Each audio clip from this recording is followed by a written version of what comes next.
The National Desk, America's News Now.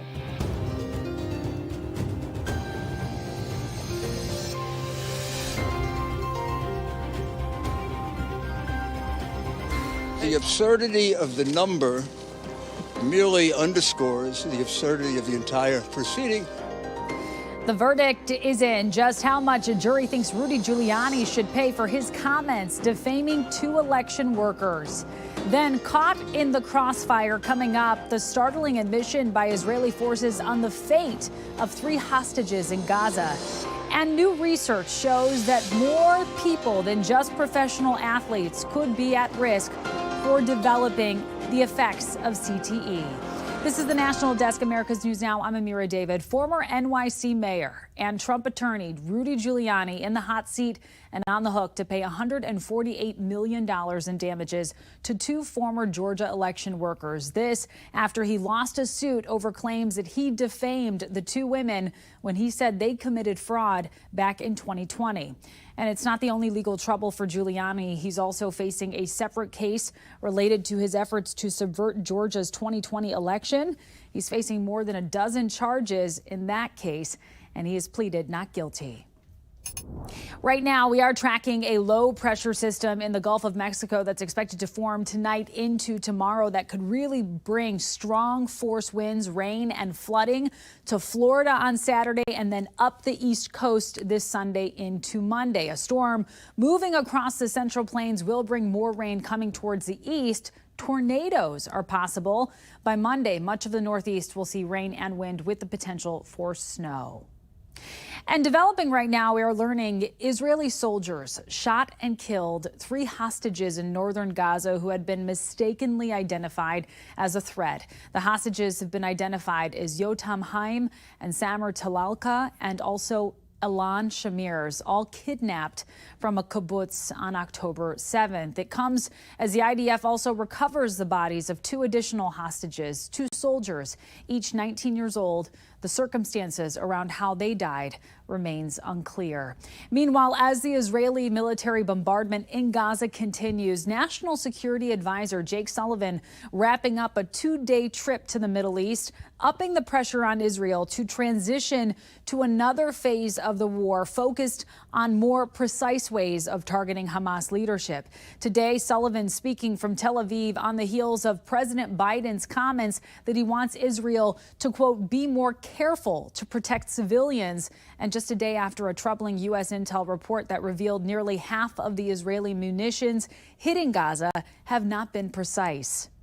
Israel has the intent to make sure that it is drawing those distinctions clearly and in a sustainable way, and we want to see the results match up to that, including on the type of munitions they use and when they use a certain type of munitions, how those are delivered, to ensure that from the United States' perspective, they are fulfilling their obligations, their responsibilities as a state to international humanitarian law.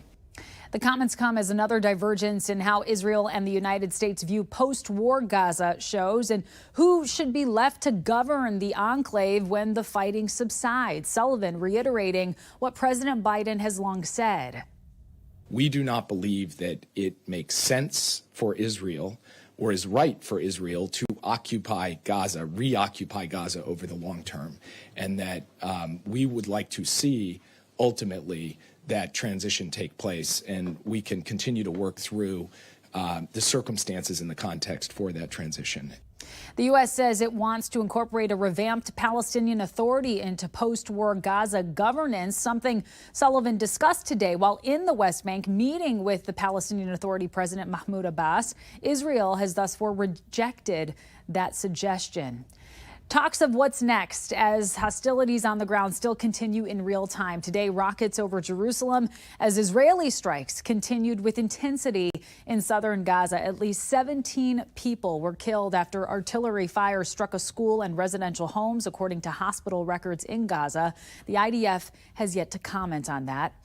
Meantime, here at home, immigration continues to be a top concern. This as a new internal watchdog report finds that of the 2 2.4 million migrants taken at the border, the Department of Homeland Security has lost track of 177,000 of them.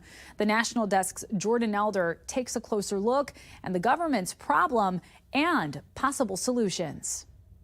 In certain situations, DHS can release migrants into the United States while they wait for their asylum hearing, but they ask for an address to make sure they can still get in contact. However, this report found that some of the addresses were invalid or missing entirely.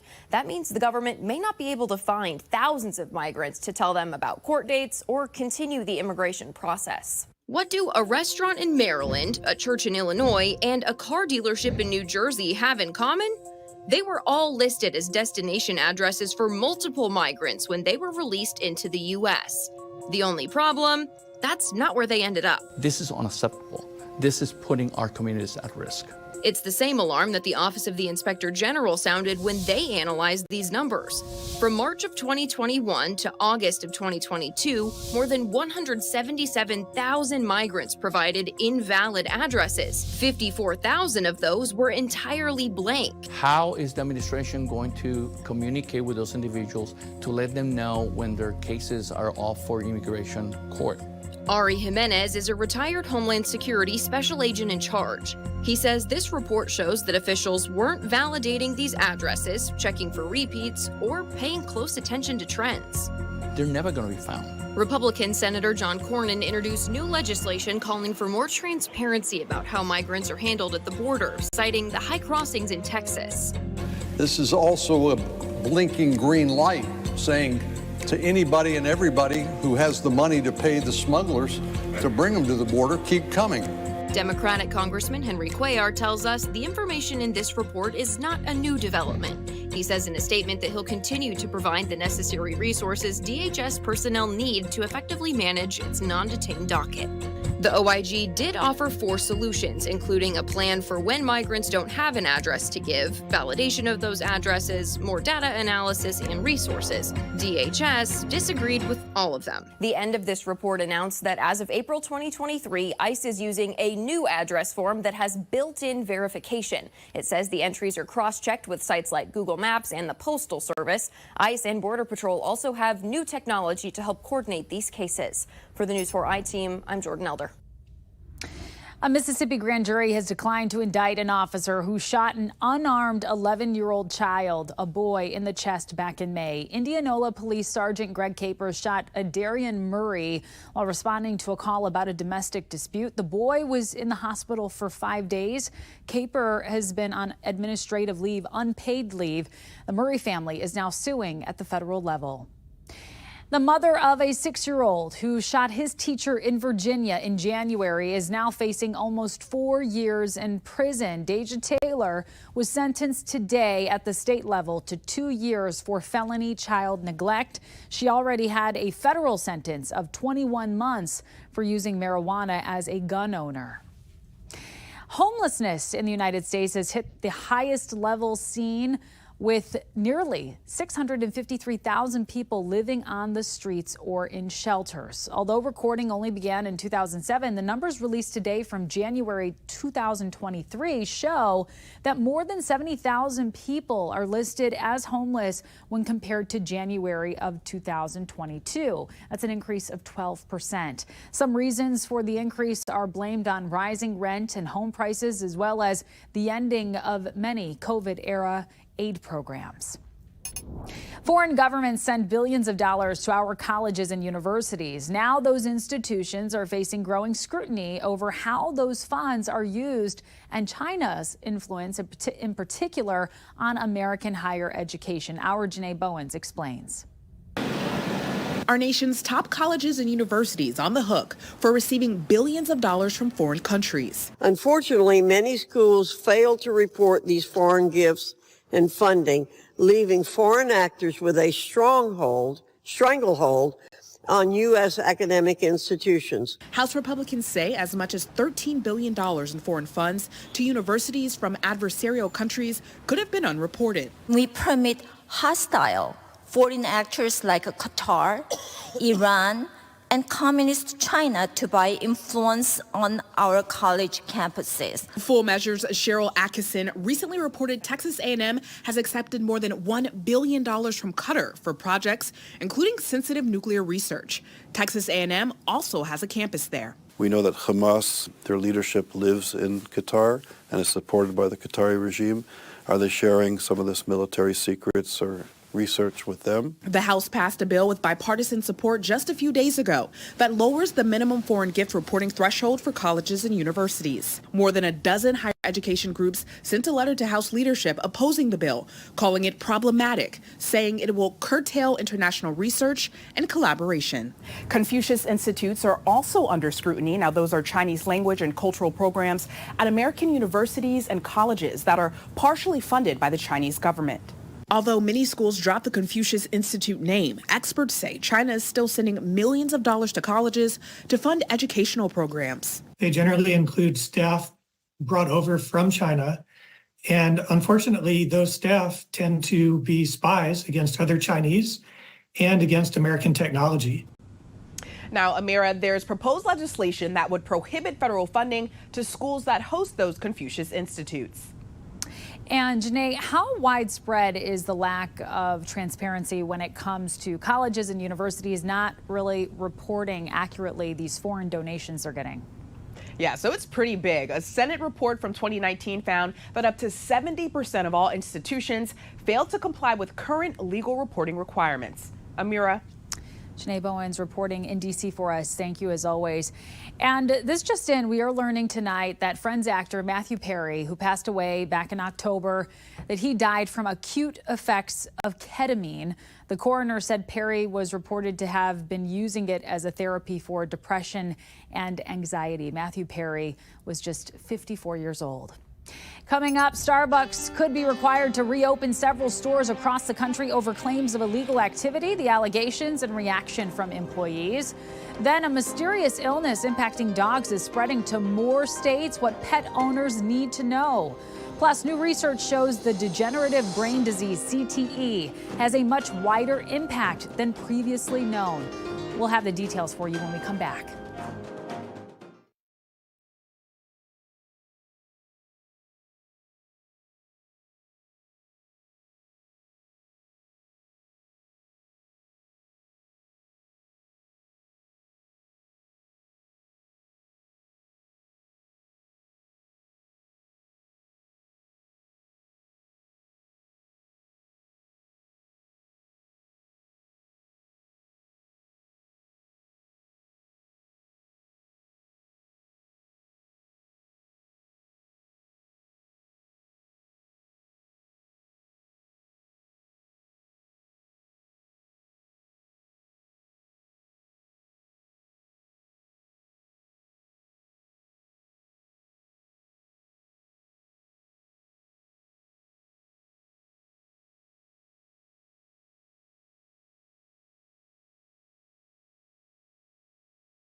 General Motors will be cutting 1,300 jobs in the new year. The layoffs have nothing to do with the strike that ended in October, but are instead tied to the automaker closing production of the Chevrolet Bolt and Camaro models.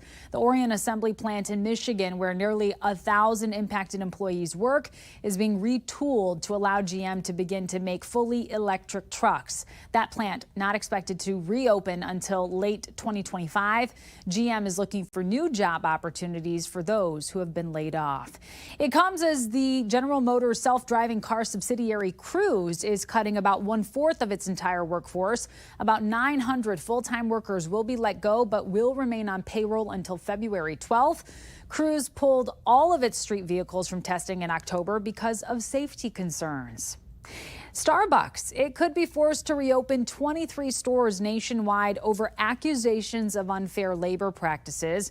A federal agency in a new report claiming the coffee giant unlawfully closed the coffee shops to dismantle a nationwide union campaign. The National Desk's Jackie Kent explains.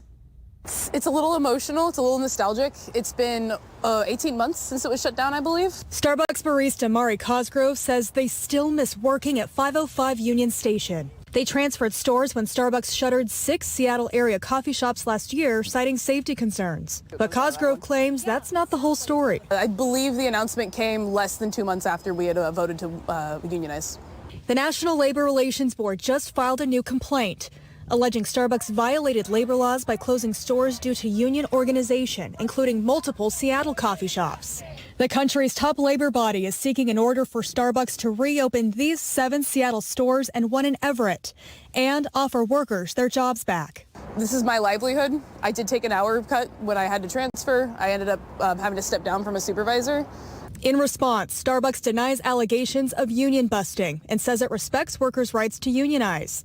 It claims the closures followed regular business reviews that looked at factors like safety, whether the store format or size supports operations, and if a lease is expiring and whether they have the opportunity to renew. If a settlement cannot be reached between Starbucks and the union, this case is set to go before an administrative law judge in August.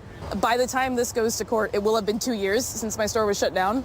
And if they can't help me in this situation, I hope that at the very least we set precedent so other workers aren't impacted in the same way.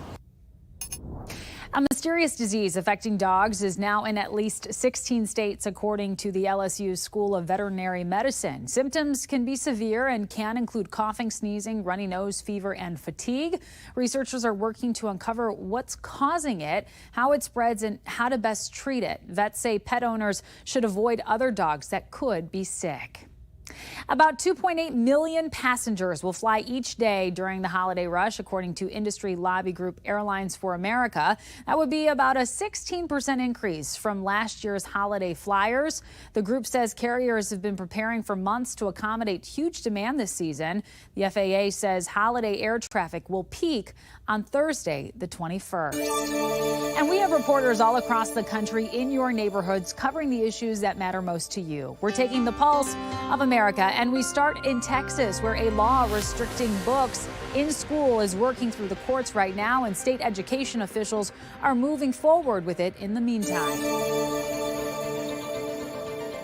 On Wednesday, the State Board of Education gave the green light to advance those guidelines by a vote of 13-1. With that vote, schools will now have a statewide standard for their collections to adopt, sharply restricting access to books deemed to be vulgar or sexually explicit. These guidelines are just a baseline, and that each district gets to add to it if they need to, so to meet their needs of their communities. But though it's still early in the process, the weight of that vote marks a significant step forward for more oversight for school libraries.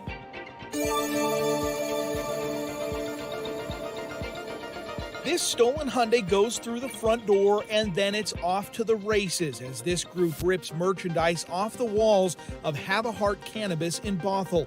They load up bags, then run out and speed off. They're not afraid of anything. That's why they continue to do it. Diane Walter says this is a frustrating routine that is costing her business a fortune. 4 times in a month. It affects everything. It affects everyone, the workers. People want to feel safe. The dispensary installed these bollards to prevent cars from ramming the doors. But in this case, the crew drove down the sidewalk to smash their way in. So I get here and the car is wedged in our doorway and the engine's running. Police say both Hyundais were stolen.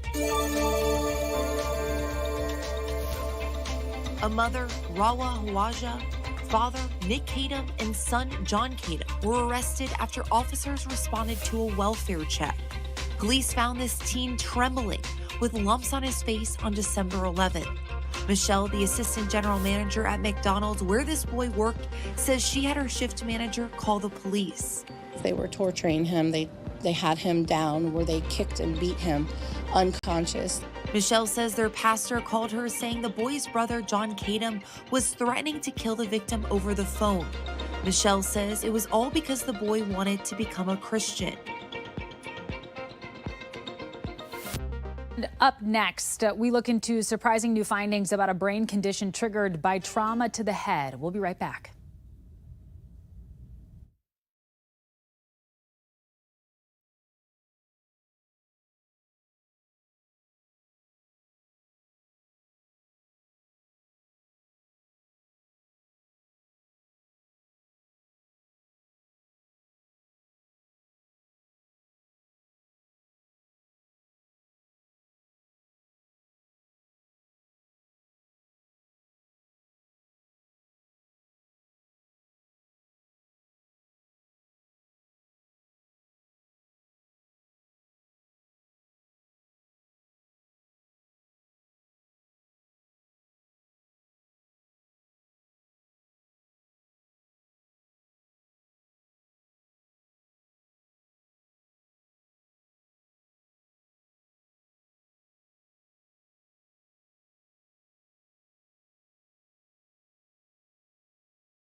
The impact of the degenerative and deadly brain disease CTE, which is triggered by head trauma, including concussions, has been well documented in former NFL players. But now startling new research finds you don't have to be a professional football player to be at risk.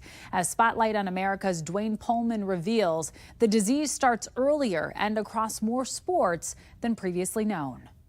For Brenda Easter, these words from her son's last letter are all she has left to hold. He said, thank you you all for wanting to help. But I can't be helped.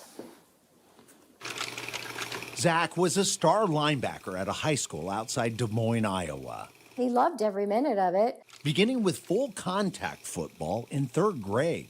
I can tell you that by 6th grade, he started having some severe migraines, sensitivity to light. Brenda says he suffered repeated hits to his head. Back-to-back concussions in his senior year forced Zach to hang up his uniform for good. That was the end of his career. Football was over, but the effects from all those brain traumas were just beginning. Even as he served in the Army, Zach began to silently suffer. He hid it very well. On his 24th birthday, Zach could hide it no more, confessing during dinner with his parents that he was in real trouble. He goes, I'm struggling. I'm having memory loss, blurred vision, slurred speech. Brenda says Zach suspected he was suffering from chronic traumatic encephalopathy, or CTE, a degenerative and deadly brain disease similar to Alzheimer's, brought on by repeated brain injuries, including concussions. After years of undeniable proof of CTE's impact on pro football players, the landscape of the NFL began to change. But young athletes like Zach were not yet being considered. And the only way to confirm CTE is to examine the brain after death. Towards the end, he had said to me, Mom, there's no hope for me. I want my brain donated to science. In 2015, the week before Christmas, Zach ended his agony with a shotgun at a nearby park. Our hearts were broken.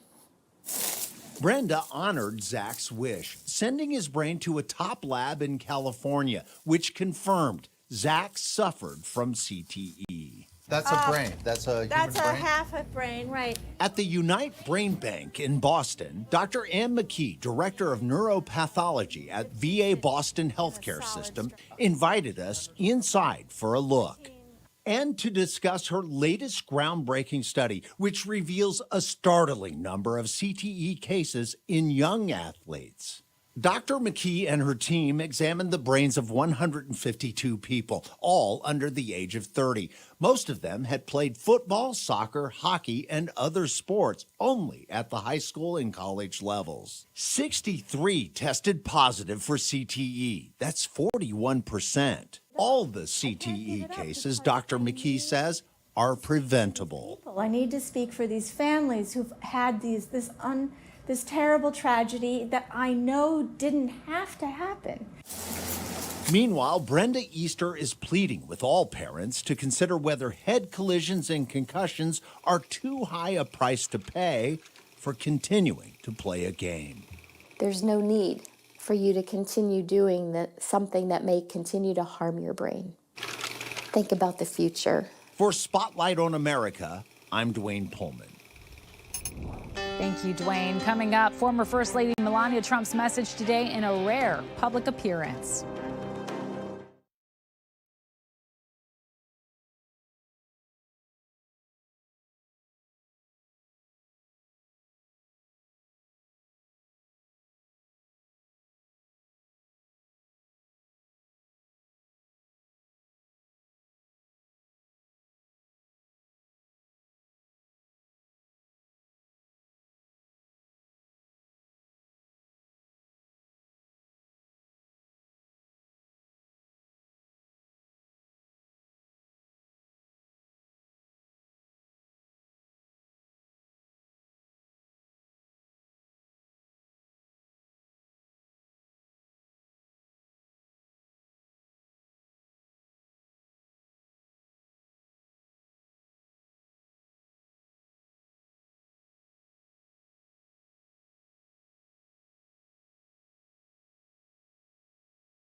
Another NFL coaching job wide open. The Los Angeles Chargers have fired coach Brandon Staley the day after the team suffered an embarrassing 63-21 loss last night against the Las Vegas Raiders. He's the third NFL head coach to be fired during this season. The Chargers also fired the team's GM, Tom Telesco.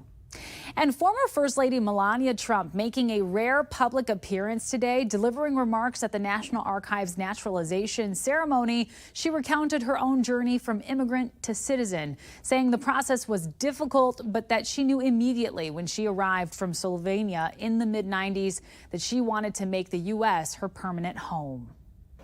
For me, reaching the milestone of American citizenship marked the sunrise of certainty.